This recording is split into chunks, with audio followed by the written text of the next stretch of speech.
In 1828, a teenage boy walked into the city of Nuremberg, Germany, as if he had fallen from the sky.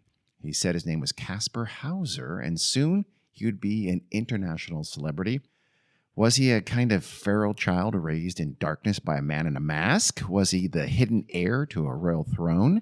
Or was he a bold hoaxer, tricking much of Europe into believing a preposterous story? Well, no, I'm asking you. That wasn't a tease. I was actually asking you. I wanted to answer now. Just kidding. Hi, everyone. Welcome to the Weird World Podcast. My name's Carrie. I'm Dean. What? Carrie's laughing at my tease because I ended it like a goober. What are you going to talk about, Dean? I am going to talk about one of the greatest mysteries in the history of history. Am I exaggerating? No. Actually, this is a super well-known case among we aficionados of things mysterious, especially historical mysteries. This is the story of Kasper Hauser. We're going to start, though, long after. Wait, I have to say something. Yes, please. I have never heard a podcast about this. Well, that's fine. Have you heard of it at all? No, but that's interesting. Okay. Well, of course I have heard of it. Yeah. Interesting. All right. I haven't, but I don't listen to a lot of podcasts. But I do, which is my point. Okay. Do you listen to like are there podcasts out there strictly about historical mysteries? We do a lot of that, but okay. We're going to start a little earlier and kind of an analog. We're going to start in September 5th, 2011, when a teenage boy walked into a Berlin city hall and he presented himself to the city. He said, basically, I need help. He said, I'm all alone in the world. I don't know who I am. Please help me. Huh.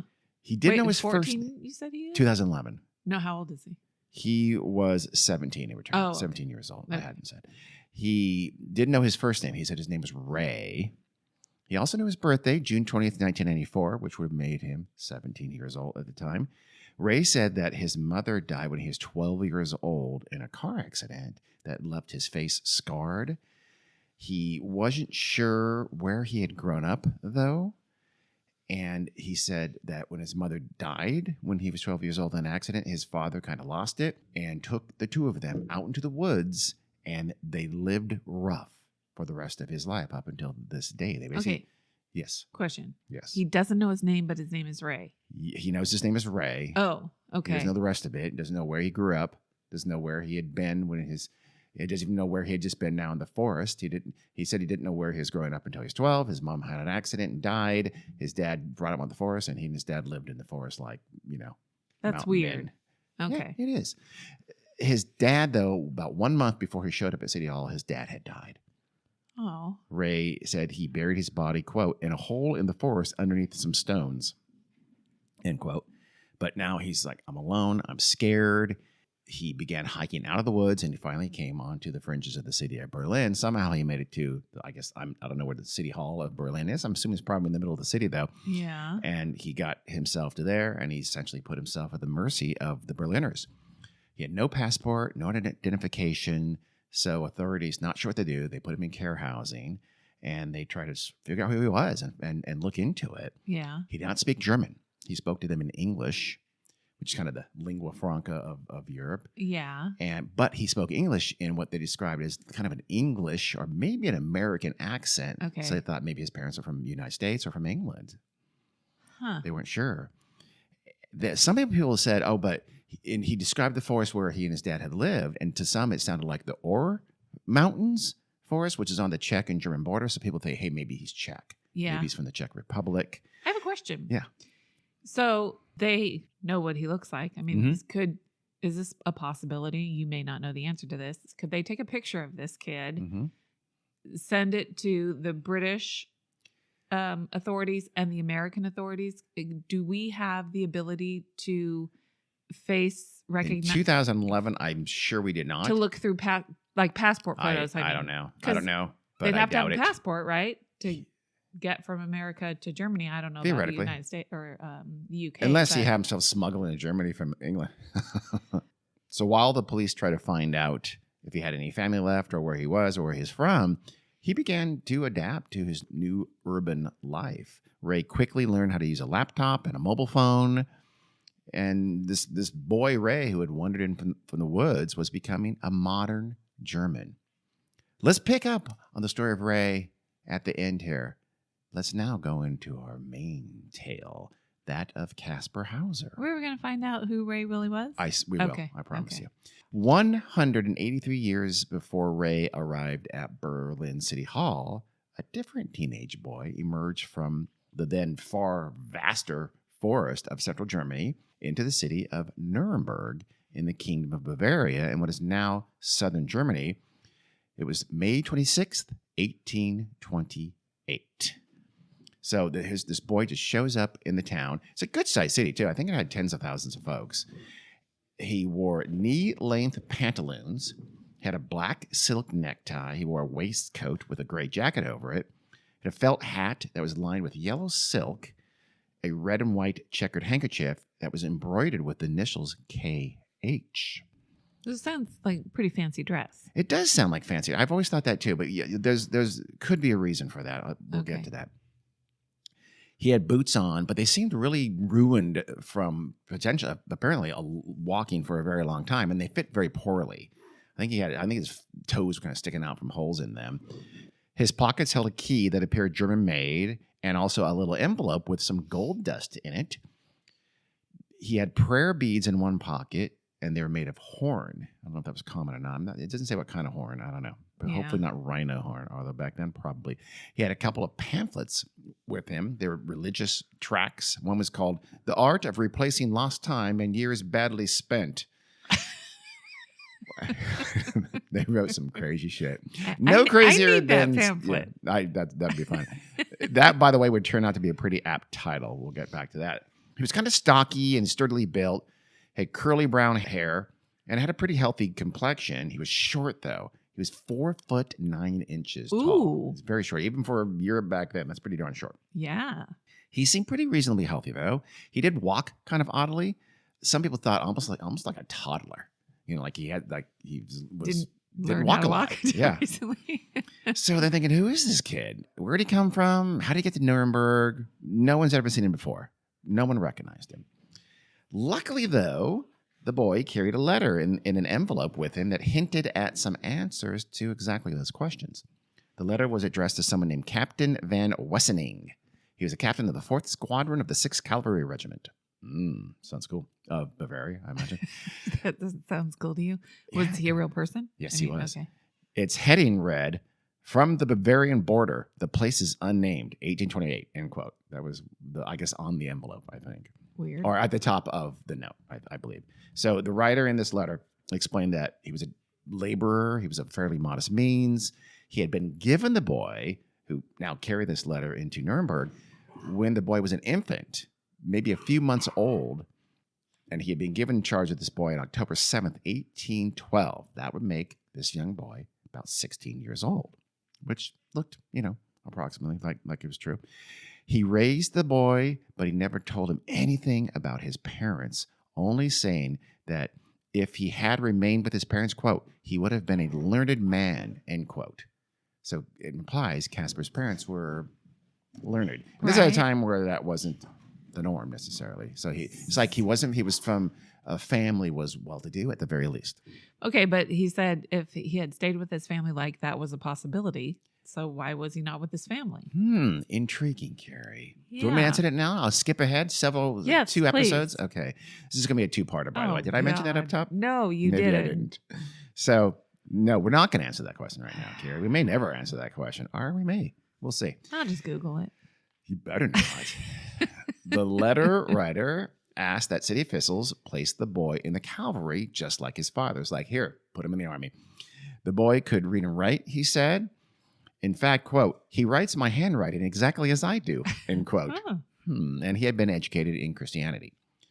This all seemed, pretty normal.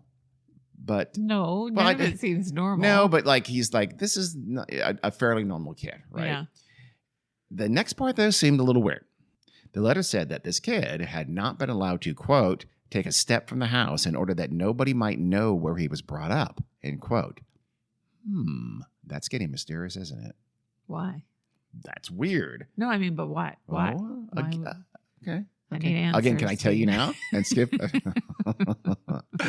There were hints of some darker things still, though. The laborer said he could not take the boy all the way into the city because, quote, that would cost me my neck, end quote. So the laborer just kind of let him go and let him wander in. The letter ended on a very dark note there. It said, if you can't keep him, you will have to butcher him or hang him up in the chimney, end quote. So foster father of the year. What does hang him up in the chimney mean? I'm not 100% positive. One, there's various, I guess, I don't know, different sources have this say different things. Some people just say you'll have to hang him. Yeah. The one I read I just liked it better because it mentioned butcher him. Yes. And or hang him up in the chimney. I don't know. Bleed out, eat him. Well, I was going to say the connotations, you butcher things to eat them. So. It's a weird thing to say for sure. Yeah. But anyway, if you can't put him in the cavalry, just kill him. I don't know what else to do with him. I'm done. Because I'll tell you, he's probably too short for the cavalry. You know what? You're on a horse carry. You're much taller on top of a horse. So he can't get up on the horse. He's too short. You'd have a stepladder carry. Yeah, because you have that when you're out on the battlefield. A boy can dream. Damn it. Don't stop trying to constrain him. I'm just being practical. Damn you. Tucked inside the larger envelope was a second envelope with a second letter. This one was dated 1812. Ooh. It was written by, who do you think? His mother or his father? His mother. His mother said in this letter she had given him to the laborer to raise. So this gave a birth date because in the letter, the mother said he was born April 30th, 1812. And she told the laborer to name the boy Kasper. So he did. She explained that the boy's father had been a cavalryman, just like the laborer had said, but he was dead. He had been in the 6th Regiment stationed in Nuremberg. So she had instructed the laborer to take Kasper into Nuremberg to enlist him in the cavalry, I guess, at the right age. And that the mother said, quote, I'm just a poor little girl, end quote, and she couldn't care for the boy. Okay, so what happened? He'd be a learned man if he had stayed with his parents. Well, who knows? Who knows? Maybe the father wasn't quite so poor, quote unquote. Interesting, isn't it, Gary? Weirdly, a close examination of the two letters showed that they appear to be written by the exact same person. Yeah. Interesting. In fact, they were written on the same kind of paper with the same color ink. So, I mean, some people, you'd say that, hey, maybe the laborer had transcribed the mother's letter at a later date. So notice he'd written the first one. Maybe he lost or just got, beat. The 16-year-old letter from the mom just was in bad enough shape that he just sort of wrote it out and put it inside. That's possible. Who could say? Well, he should have made a note of that on the letter. Yeah. If that was the case. By the way, this is not the original. Sure, you're right. Carrie, he's busy. He had to take a boy to Nuremberg and drop him off. They also noticed that Kasper wasn't saying a lot. He didn't speak very much. He appeared a little bit simple, as a matter of fact, to the original folks who had him in their care. The laborer had asked that they deliver the boy to this Captain von Wessening, so that's what they did. He's a real person. Apparently, there's a shoemaker named Weichmann was the first one to kind of stumble onto him and say, you okay? Do you need some help? And he had taken him to City Hall of Nuremberg. So they said, Herr Weichmann, why don't you go ahead and take him to Captain Wessening's house and drop him off? So Captain Wessening, Weichmann, the shoemaker, did exactly that. He went to Captain Wessening's house and he presented the kid. And Kasper would only repeat the same thing. I want to be a cavalryman as my father was. He would also yell, horse, horse, whenever he's seen any kind of animal at all. When they asked him anything else, any kind of just anything else, further explanation, whatever, Kasper would only say, don't know, to the point where he finally burst into tears, so they stopped asking him questions. Yeah. You're harassing this poor kid. Come on, he's had a rough life. You're going to see how rough it was. The captain apparently wanted nothing to do with him. So I guess, he just kind of got lost in the story. He's like, I don't know who this kid is. Yeah. Get him out of here. When it had no interest in him at all. So they marched him back to City Hall, and then they actually they took him to the police station. They didn't know where else to put him.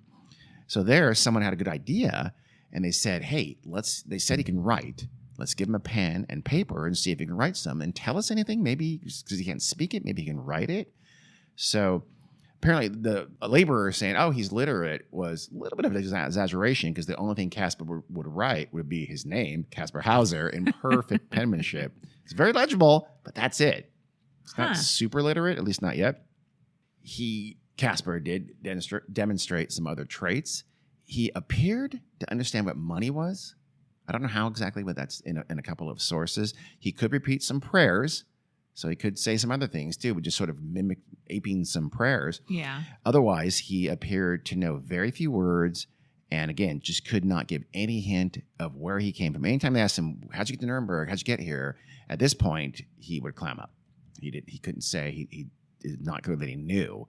So they're not sure about what else they're going to do with this kid. So they essentially put him in a cell as a vagabond.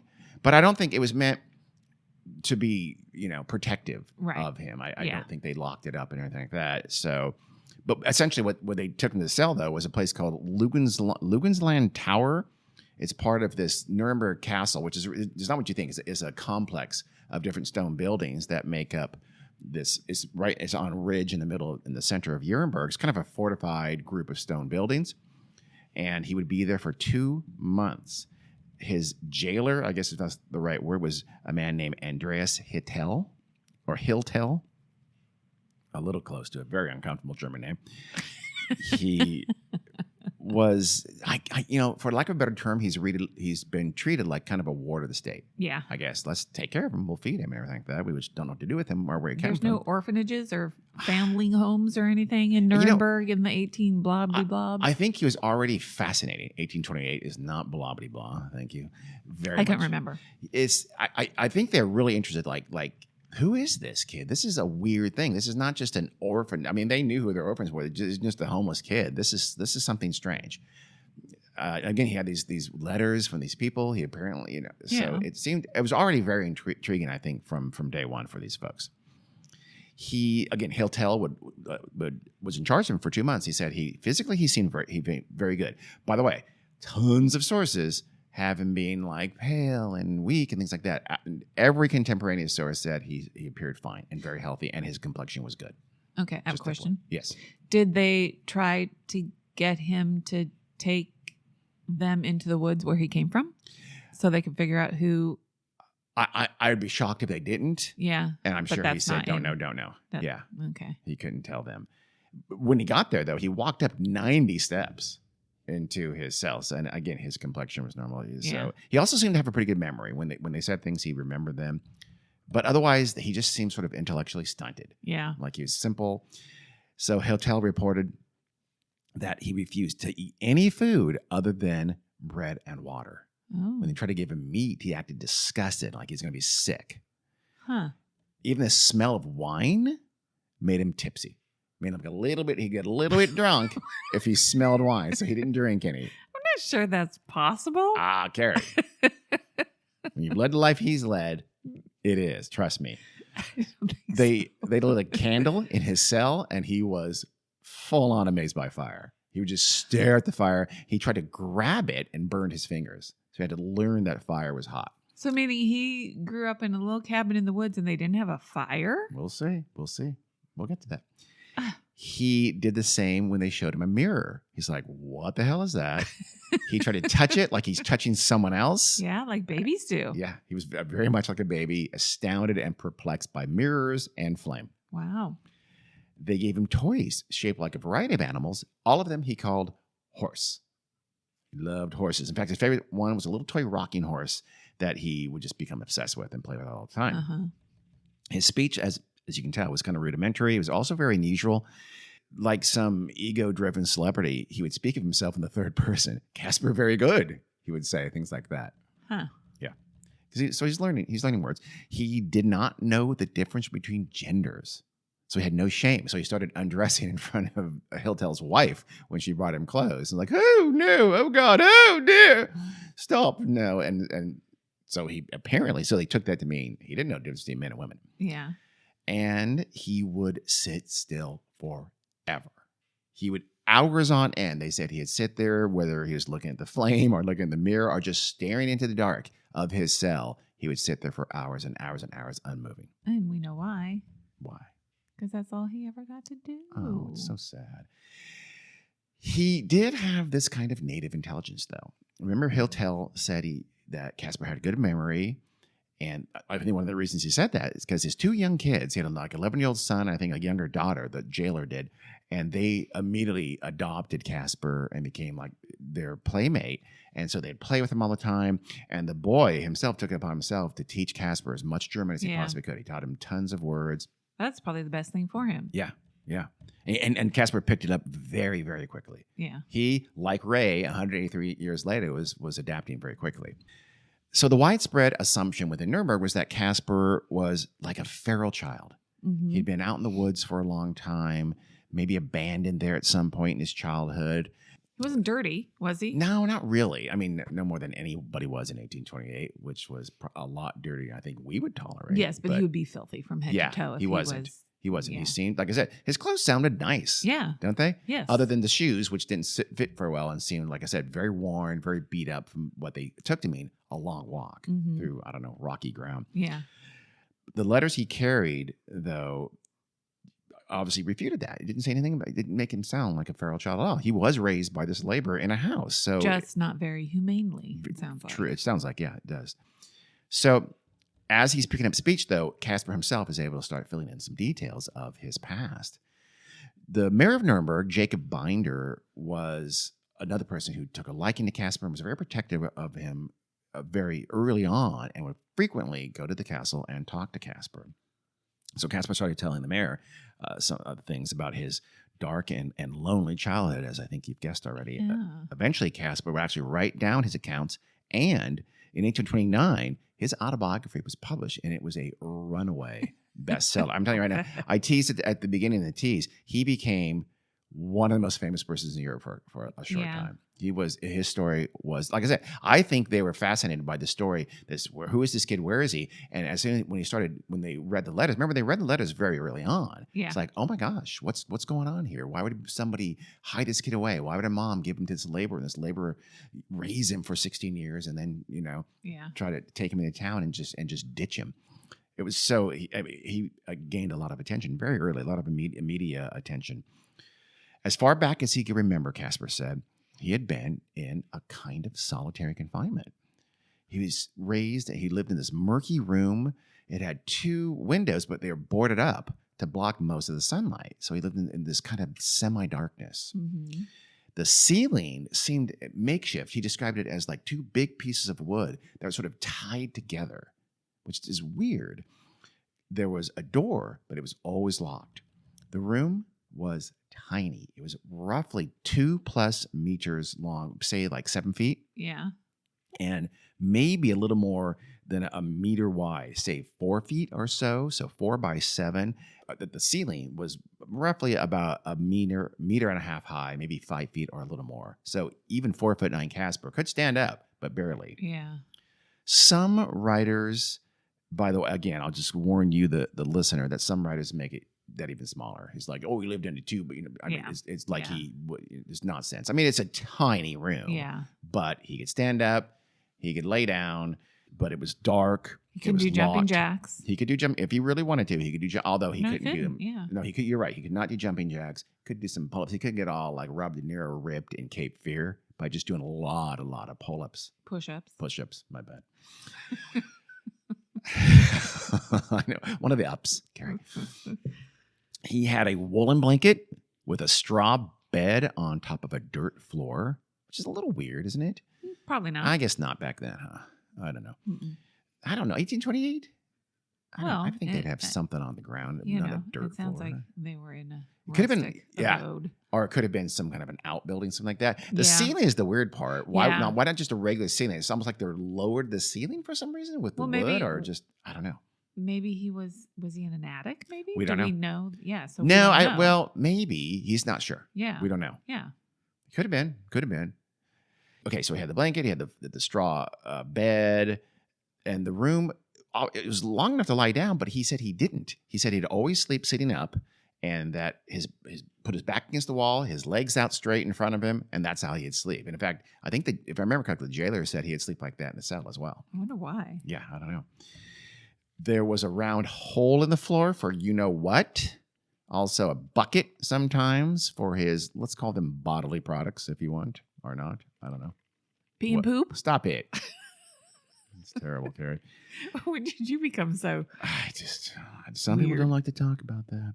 He had some toys in there, including a wooden dog, but his most cherished toys were these 2 wooden horses. So that's why he called everything horse, and he loved that toy horse that they brought him in the prison or in the castle.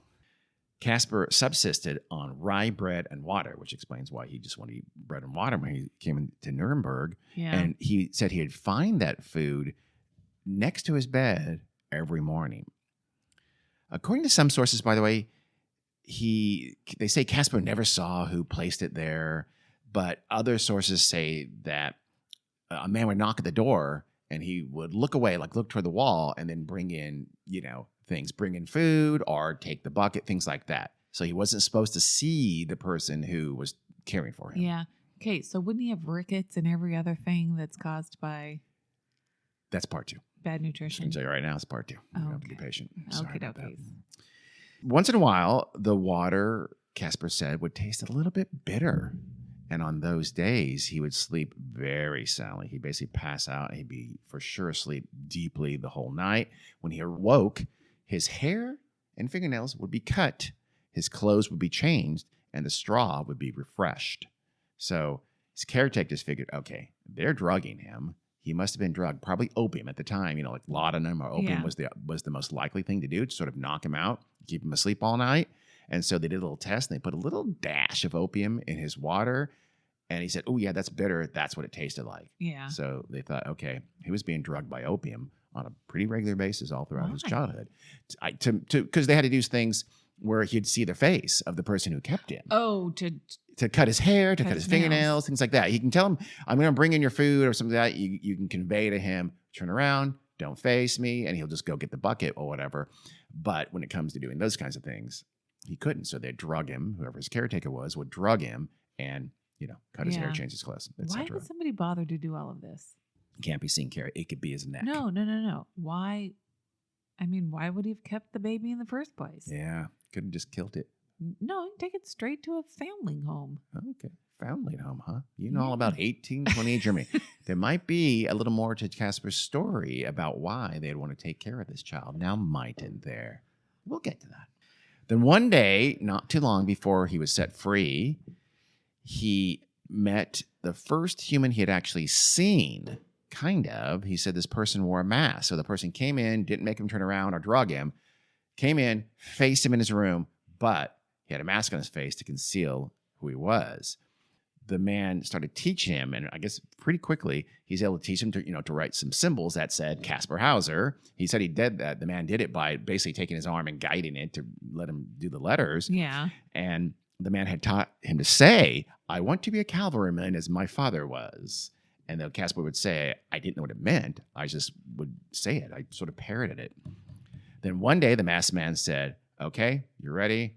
And he took him out of the cell for the first time ever and took him outside into the sunlight. I imagine he would be shielding his eyes from the direct sunlight. And he said they started walking, and walking was very difficult for him. And it was a long time. They walked for a long, long time, and his feet began to really hurt. He couldn't say, now you're going to say, okay, well, where'd you walk? Where'd you come from? What did it look like? Kasper said, I don't know. I was not good at walking because I didn't know a lot of walking. So I had to look at my feet to prevent falling. So I didn't really see where I'd come from, or I couldn't describe my route to you. But it was out in the woods somewhere. Then somewhere not that far from the city, and Kasper called the city Nuremberg the big village, the man in the mask said, Kasper, you go ahead. You go on without me. I got to do something, but I'll follow you there soon. I'll see you. You go into the big village. Kasper was obedient by nature. He continued on into Nuremberg. He got to the gate. He passed in through the gate, and he just began sort of wandering the streets until that nice shoemaker, Weinberg, whatever his name was, took an interest in him, and thus began a new life for Kasper Hauser. So after about 2 months in the castle, the towns just we got to do something with this kid. Yeah. What should we do? So, I mean, they've kind of adopted him, and they were raising money for his upkeep from private people. Like they had a GoFundMe for Kasper, basically. But long term, there's a lot of uncertainty, and they weren't sure what to do. Find a family that will take him. Well, They will. Kind of. He's almost like he's an oddity, though. So learned people going, we got to figure this out. This is interesting.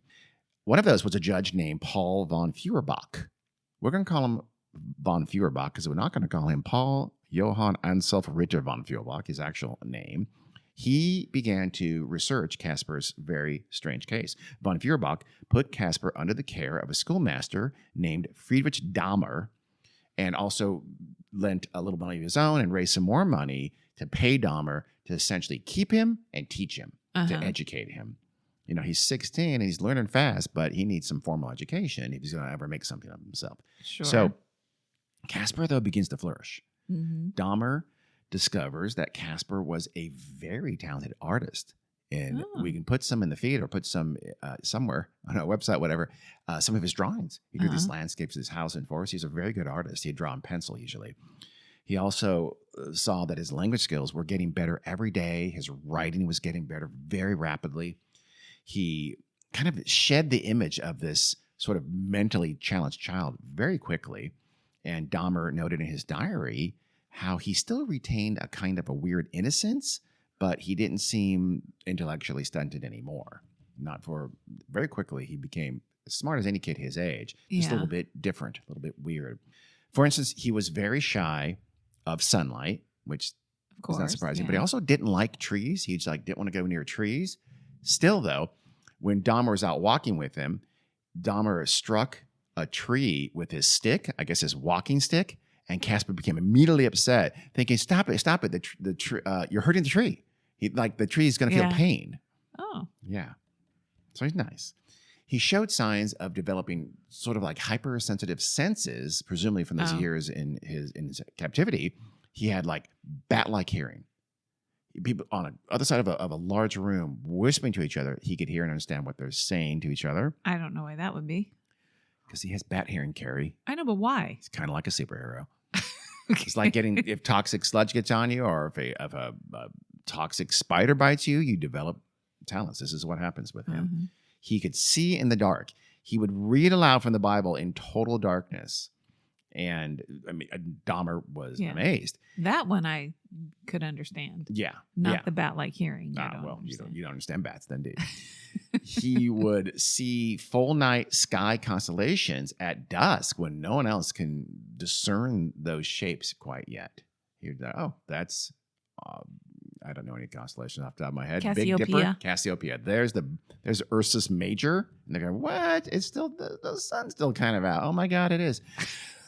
Dahmer, though, was into Dahmer, the teacher, the schoolmaster. He was into something that at the time they called it speculative philosophy, which now we'd probably call pseudoscience or quack science. It's into weird, kind of new agey stuff. But in his defense, at least back then, they weren't quite sure it was, nonsense yet. But one of his pet interests was homeopathy, which is the treatment of diseases through tiny doses of what you thought was medicine. And insanely, this is still practiced to this day. There's still homeopathic physicians to this day, which is pretty nuts. He also was fascinated by magnetism. Magnetism was huge. It was fairly new. People were still figuring out, but it was almost thought like it was magical. Yeah. But natural science magic. Oh my God, we don't know what this thing can do. The powers of magnetism are unbounded, we think. It was really seen as a game changer. Which, I would imagine so. I suppose. Magnets are fascinating. They even now. They absolutely are, but they ascribed fairly what we now think were ridiculous powers and attributes to them back then. And so Dahmer was somebody who was looking into that. That persists till today. So. I suppose. Judge Feuerbach would later write, quote, when Professor Dahmer held the north pole of a magnet towards him, Kasper put his hands to the pit of his stomach and, drawing his waistcoat in an outward direction, said that it drew him thus, and that a current of air seemed to proceed from him. The south pole affected him less powerfully, and he said that it blew upon him, end quote. So this Dahmer's pet thing is magnets. He's testing magnets on Kasper, and Kasper's saying, oh yeah, I can feel it. I can feel this magnet go. And he would describe, here's what the magnet is doing to me. So I'm telling you, superpowers, Carrie. So, I mean, you might think Kasper is just sort of pleasing his keeper. Who knows? I don't know. But he's doing well. He's living comfortably. He's in Nuremberg. It beat the hell out of a dark cell with only bread and water. Yeah. There were some rough patches along the way, though. But wait, isn't he still only eating bread and water? No, he's eating other stuff now. Okay, good. Yeah. I don't know if he's eating filet mignon, but well, he is eating. Maybe a fruit or a vegetable. Is Probably what that. I Yes. would Yes. shoot for. Maybe it's like the green children of a wool pit and all he Yeah. ate was fava beans. Kasper's biography had brought many visitors. He became a celebrity. People, the You mean rich his and famous. biographer? His biography. He wrote a biography, and it brought many people to him. Okay. The publication of the book Gotcha. Okay. drew a lot of interest in him, and so like these other famous people and wealthy people from around, not just Nuremberg, but Germany and the rest of the continent would come and visit him and talk to him. And it's like wow, let's see that weird oddity, Kasper Hauser. Let's see what's going on there.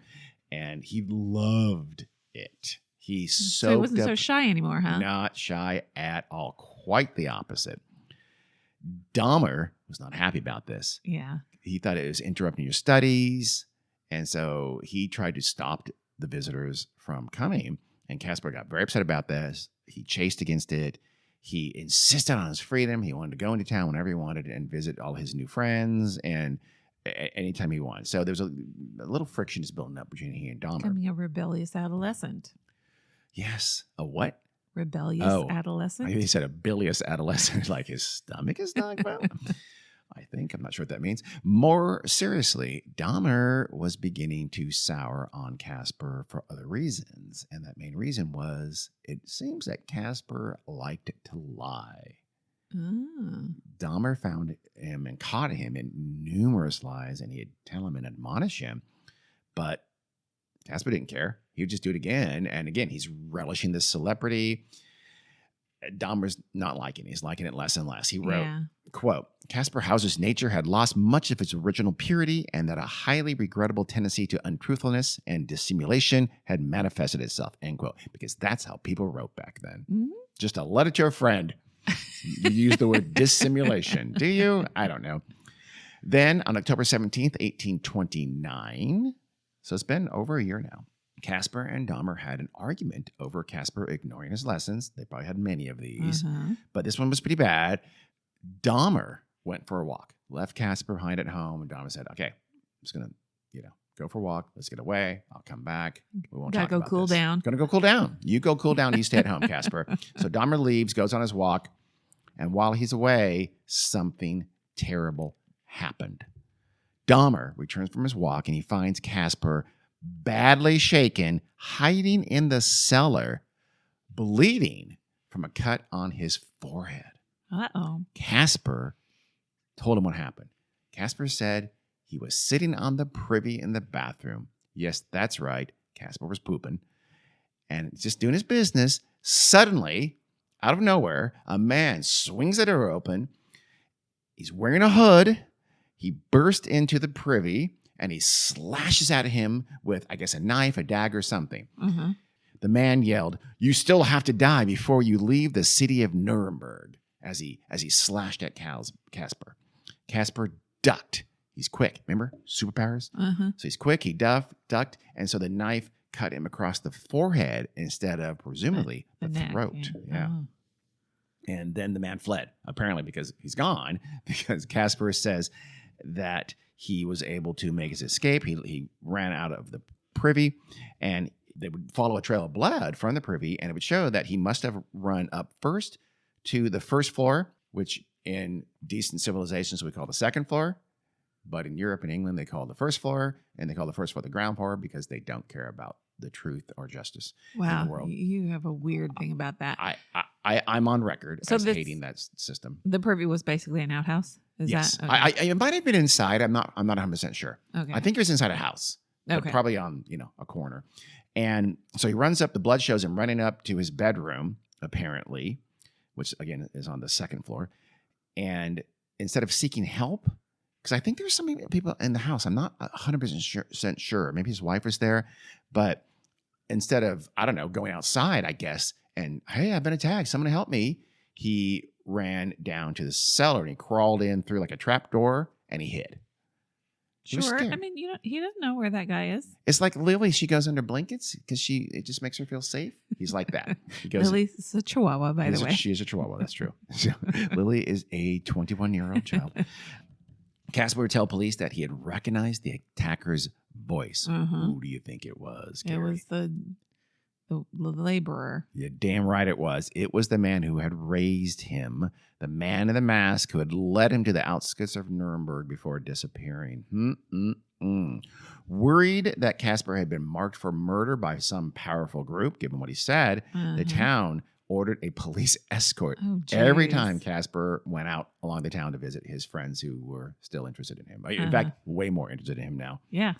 Authorities also placed him now in the care of Johann Bieberbach, who was a city official. I guess they just, Dom doesn't want him anymore. Dom's like, okay. You know what? I can't protect him. You should probably take him. I'm really sick of this little shit. So he goes to live with Johann Bieberbach. The attack, as you can imagine, massively heightened some rumors that had already been floating around Kasper for quite some time, though. That is, rumors about the mysterious origin of this boy. Had someone been trying to hide Kasper, hence his upbringing? Perhaps someone rich and powerful? Was Kasper, in fact, a prince, but a kind of inconvenient one for some very powerful people? Intriguing, isn't it? Shortly, from what I can read, a lot of people thought, oh my God, this guy might be a secret prince, this Kasper Hauser. And he had been having dreams, Kasper had. One of those dreams he told to, I don't know if it was Bieberbach or Dahmer before that, but it's his dream. He said, I'm in some gigantic castle. There's a woman in fancy dress and a man dressed all in black, and the man has a sword. And I don't know, I keep on having this dream. Some people were interpreting this as hey, maybe that's an echo, like a memory when you were a child and you lived in a castle. Okay. And there did actually happen to be a local royal family, a nearby royal family, that did have some very strange succession issues in a time frame that could kind of fit Kasper's story, Kasper's age. In 1812, the leader of the southern German principality, actually I think it's a duchy, of Baden, B-A-D-N, his name was Karl Ludwig Friedrich. He was the Grand Duke of Baden. His wife was Stephanie de Beauharnais. She was a young cousin of Josephine, the wife of Napoleon. And indeed, Stephanie had actually been adopted by Napoleon. So she was kind of his quasi-daughter. Okay. This is 1828 now. I'm sorry, this is 1812. Right. So Napoleon's still in power. Though the Baden royal couple would have 4 children, only 2 of those 4 children were boys.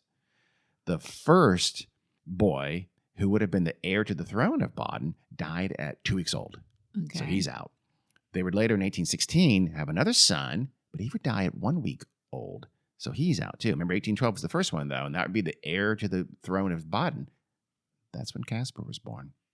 Keep that in mind. The story was this, that the first child, that first son, was indeed young Kasper, and that the scheming Countess of Hochberg had used her influence to spirit that child away to be raised by a laborer in Bavaria, the next kingdom over, and she swapped this royal son with another infant who was dying, and of course would soon die. When Grand Duke Charles died in 1818, he was now left with no male heir. So he and women could not inherit the throne of Baden. Just all he had was 3 useless princesses to be married to various nobles. It's the best you can do with them. They're women, Gary. Yeah, yeah. Wow, I thought I might get hit then, but this meant that Charles's uncle took the throne in 1818. Wait, hold on a sec. You're going to do math, aren't you? No. Okay. I'm going to ask you, when did Queen Victoria become queen? Oh, 1830 something, I want to say. 39, 40, somewhere in that range. There had been female monarchs before this. This is Baden. This is not... I understand that. Sure, but not in Baden. Okay. In Baden, it had to be a male heir. Even Wow. I'm going to apologize to the now, I think, state of Baden in Germany. Yeah, it's not a kingdom. For what Carrie's saying. It's a grand duchy, Carrie. You had to be a duke. You couldn't be a duchess and be in charge of Baden. Carrie's their rules. We can't. And it was also in the distant past. There's nothing we can do about it. And look where their rules have gotten them. Yep, there you go. Baden is what, They a hellhole now? I'm sure it's a very, anymore. very wonderful place. It's not sovereign. No, it's part of Germany. I know. That's what I'm saying. I think they're okay with it. I really do. Carrie's angry. Baden is still not his own country. I'm confused. So 12 years later in 1830, remember, the father of supposedly Kasper, he dies in 1818, and because he has no male heirs, his uncle takes the throne. 12 years later in 1830, Louis, the uncle, would die, and the throne would go to his half-brother Leopold. And who was Leopold's mother? The conniving Countess of Hochberg.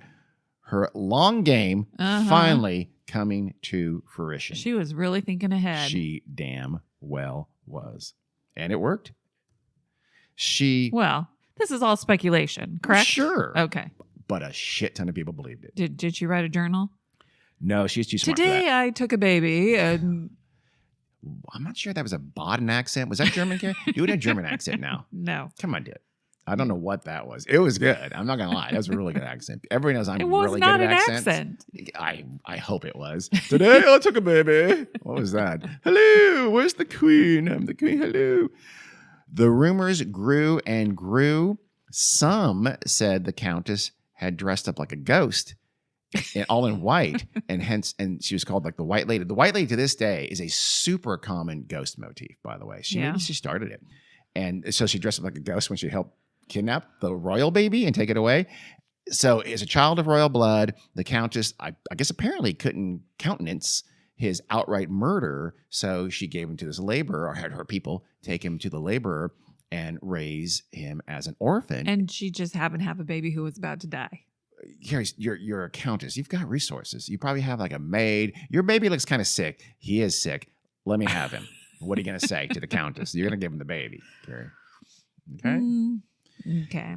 So she gave him up, and who knows? The letter could have been a purposeful, telling the laborer this, but they must have paid the laborer and to make sure he didn't kill the baby or give it away, that you're going to raise this, we'll give you some money, you raise this baby until he's old enough to go take him to the cavalry, and then you drop him off in Nuremberg. We got a story. We got a cover for your story all set up. But why all of that? Just give him to a laborer and say, kill the baby. They don't want to kill the baby. He's royal, Carrie. The Countess is not that craven. Yes, she is. No. She is going to let that baby live, but not know who he is. Have you not seen The Man in the Iron Mask? Wait, that doesn't fit. Never mind. She's just going to. She's not that bad. Is she willing to kidnap a 2-week-old and take another dying baby and swap it? Yes. You know what you do? You just give it to the maid with the dying baby. Here you go. Here's one that's going to live. The maid's going to... then the maid's right there. She has to take it to a different place. Remember, they took it to Bavaria, not Baden anymore. She got to take it as far away as she can go. Babies all look alike.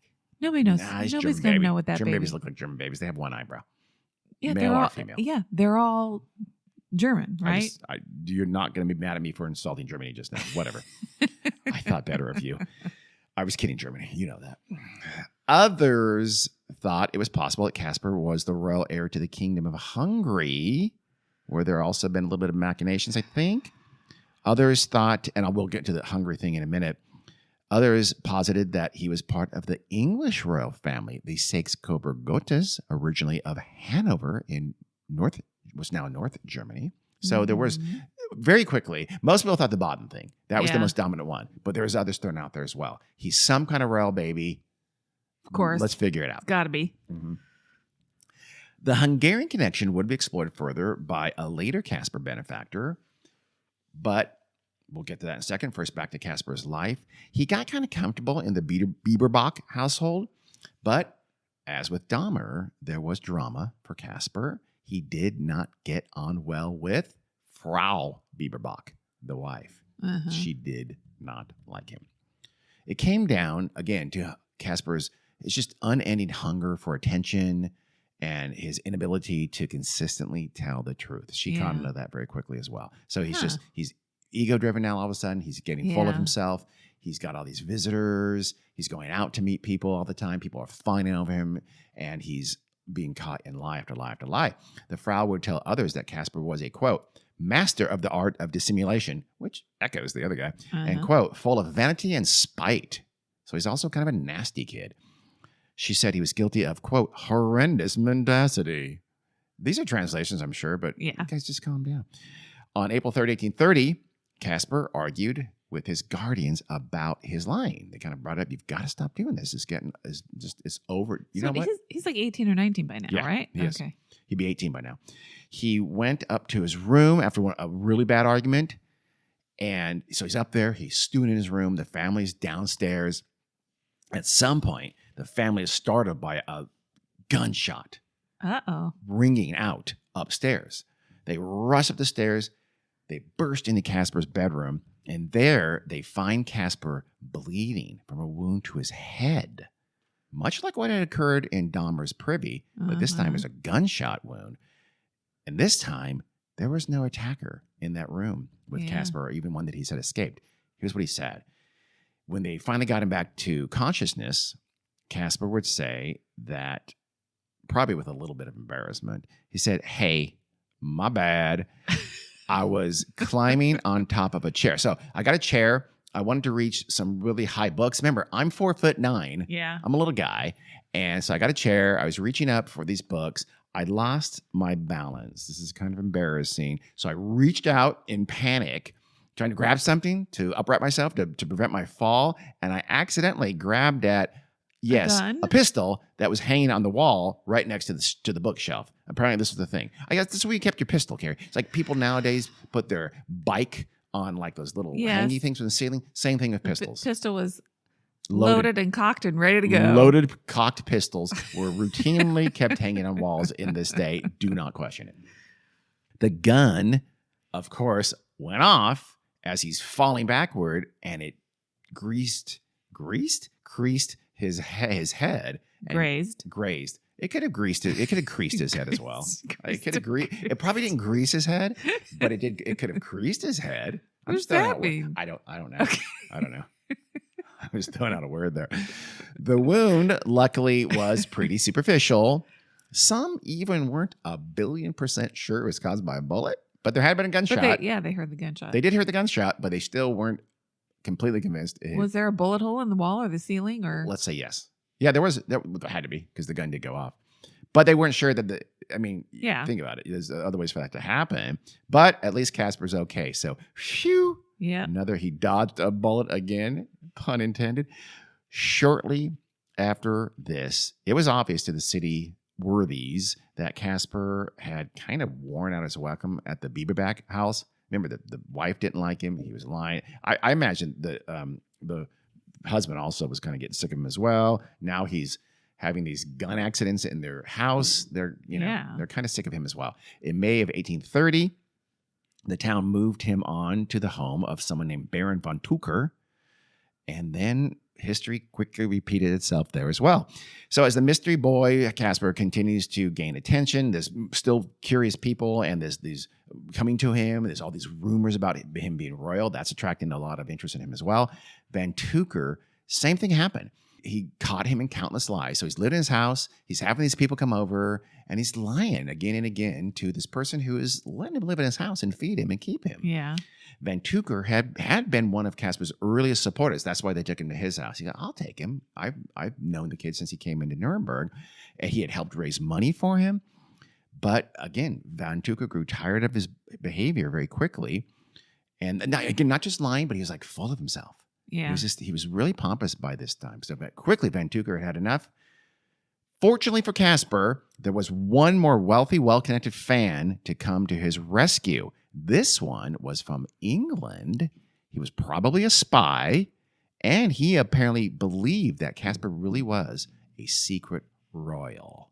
And that is the end of part 1. In part 2, the last part, we will tell you about this mysterious English spy who took a liking to Kasper and would take care of him through the next important part of Kasper's life. And then, of course, we will talk about who was Kasper, were these things true, where did he really come from? Okay. And we'll wrap it up with that.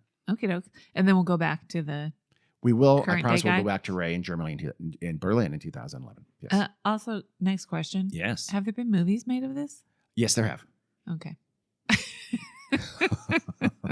There's one made in the 70s by a pretty famous director in Germany. I can't remember what it was. Nothing really huge, though, now. Yeah. But there's been lots of stories. I'm sure this was on an In Search Of in the 70s or whatever. Yeah. Again, I've known the story since I was a child. Yeah. I just know the name Kasper Hauser, and I Okay. know the